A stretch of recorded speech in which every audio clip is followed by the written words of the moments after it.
Olá, eu sou o Dylan Della Paz, editor-chefe da agência CMA. Estamos dando início a mais uma edição do programa da agência, o Pré-Copom, onde a gente ouve especialistas do mercado e tenta antecipar o que deve ocorrer na quarta, dia 2, quando o Copom irá anunciar a sua decisão sobre o futuro da taxa Selic. Nessa edição, contamos com a presença de Nicolas Borsoi, economista-chefe da Nova Futura Investimentos. Tudo bom, Nicolas? Boa tarde, Dylan. Boa tarde, pessoal. Ótima semana a todos. E vamos nessa, que é semana de Copom.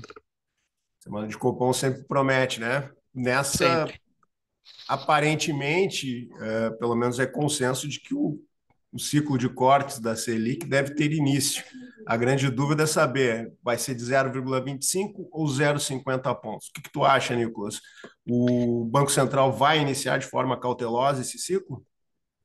Eu acho que a primeira consideração que a gente precisa fazer é que não tem decisão certa, né? Eu acho que tem Uhum. argumentos para os dois lados. Eu acho que as duas decisões seriam meritórias, né? A gente está mais para o lado do 0,50. Tá?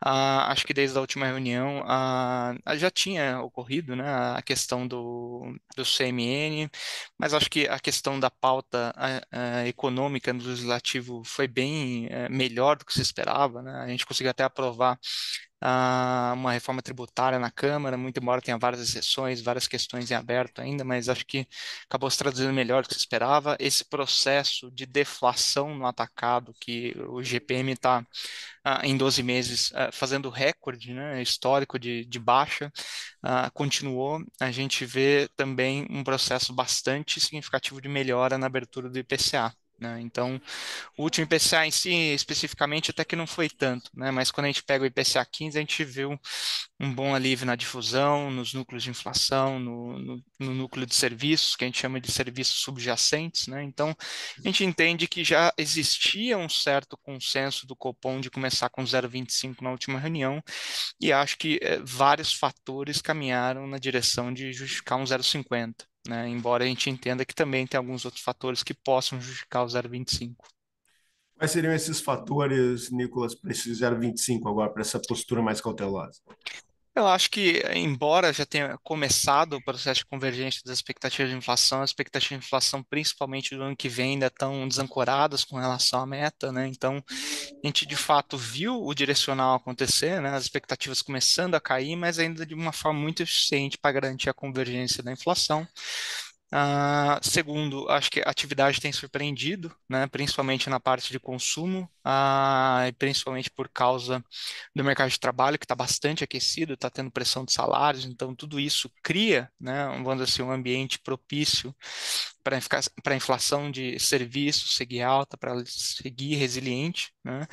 E acho que da parte internacional tiveram dois desenvolvimentos importantes nesses últimos 45 dias, que foi, primeiro, a economia americana mostrou uma força surpreendente, né? Não se trata nem mais uma questão de ser uma desaceleração gradual, a economia americana está reacelerando nesse momento, né? E isso faz com que o Fed fique de mãos atadas, talvez ele tenha que entregar mais uma alta de juros esse ano, quiçá duas, né? Ainda está bastante em aberto isso, mas parece que o plano de voo deles é mais uma alta de juros. E eu diria que a questão das commodities, né? Embora as agrícolas estejam corrigindo hoje, eu acho que o petróleo avançou bastante desde a última reunião. Obviamente, a nossa apreciação cambial, ela dá uma amenizada nesse processo, mas quando a gente compara o petróleo com relação à última decisão do Copom, ele subiu bastante, né? Então, acho que esses são fatores que justificariam a postura mais cautelosa por parte do Copom. Nicolas, falando um pouco do comunicado, porque além da decisão em si, o mercado procura aquelas sinalizações no comunicado. Que Uhum. pontos que a gente deve estar atento nesse comunicado que deve ser divulgado pelo Banco Central?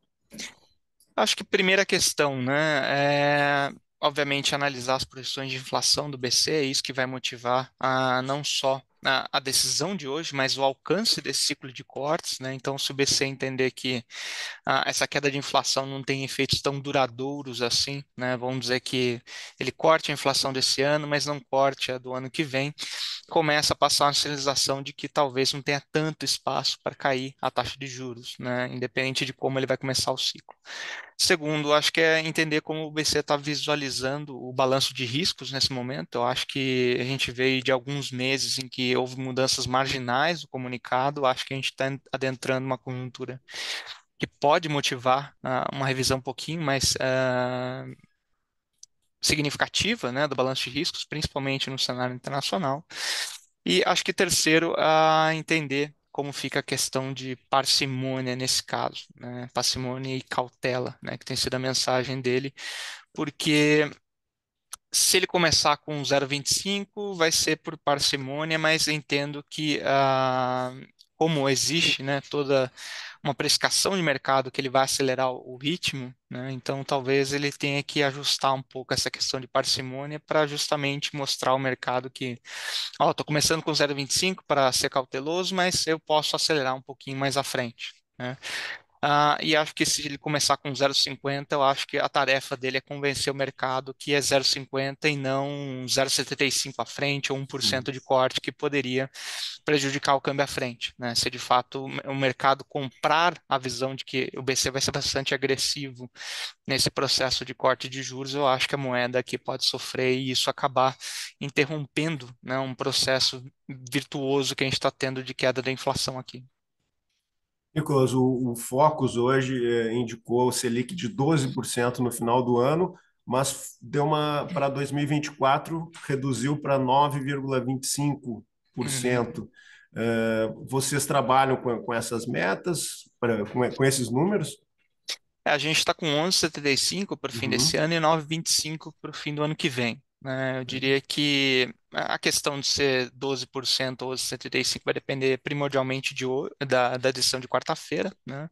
Então, nesse sentido, eu entendo que é equivalente você ter 12% ou 75%. Eu acho que o maior ponto, talvez, de discussão aqui na casa hoje seria a questão de 2024, né? Porque da forma como as commodities estão performando nas últimas semanas e a questão de a China realmente começar a adentrar numa agenda de estímulos mais significativa, Estados Unidos crescer no nível não acelerado, né, mas um ritmo bom por um pouco mais de tempo, acho que pode colocar um viés de alta na nossa projeção no ano que vem, né? O que a gente tem dito aqui é que da forma como as coisas estão se traduzindo hoje, acho que vai ser difícil o BC conseguir cortar até 9,5, né? Acho que embora a gente esteja com 9,25, eu diria que tem um viés de alta para a nossa projeção hoje. Nicolas, mais algum ponto que tu acredite que a gente precisa ficar atento nessa decisão do Copom dessa semana, essa importante decisão do Copom nessa semana? Eu acho que a questão que o mercado vai ficar bastante de olho é o grau de divergência entre os diretores do BC. As Uhum. decisões têm sido bastante unânimes, agora a gente tem dois diretores novos votando, acho que é bom captar um pouco da temperatura, né, de como estão alinhados esses novos diretores com a diretoria atual.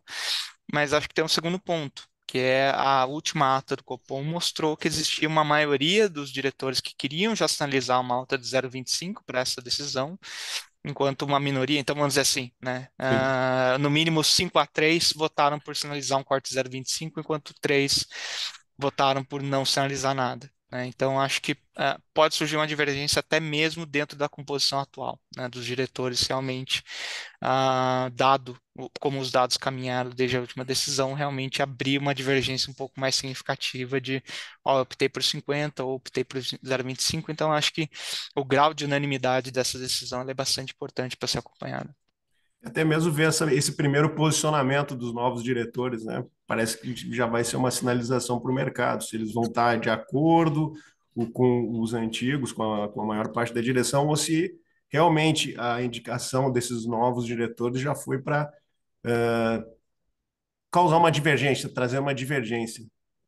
Acho que essa é a grande questão importante hoje para o mercado, né? Entender qual o grau de harmonia, né, dos novos diretores com a composição atual, porque isso pode adicionar ruído à frente, né? Porque se a presidência estiver muito conservadora e esses novos diretores estiverem um pouco mais agressivos na visão da política de juros, acho que a gente pode ter um pouco mais de ruído na comunicação da política monetária à frente.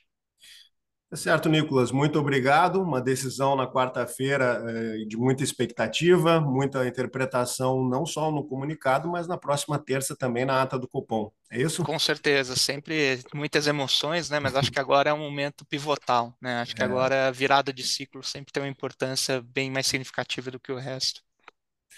tá certo. Eu conversei com o Nicolas Borsoi. Borsoi é economista-chefe da Nova Futura de Investimentos, e a gente conversou sobre a decisão a ser tomada na quarta-feira pelo Comitê de Política Monetária sobre o futuro da política monetária brasileira, a nova taxa Selic, provavelmente com o corte que vem pela frente. E sempre bom lembrar que a agência CMA está com uma nova programação de vídeos. Peço que vocês nos acompanhem nas nossas redes e também no nosso site safras.com.br. Nicolas, mais uma vez, muito obrigado pela sua participação e vamos esperar, vamos ver o que vem pela frente. Imagina, Dylan, obrigado eu, ótima semana a todos e ótimos negócios.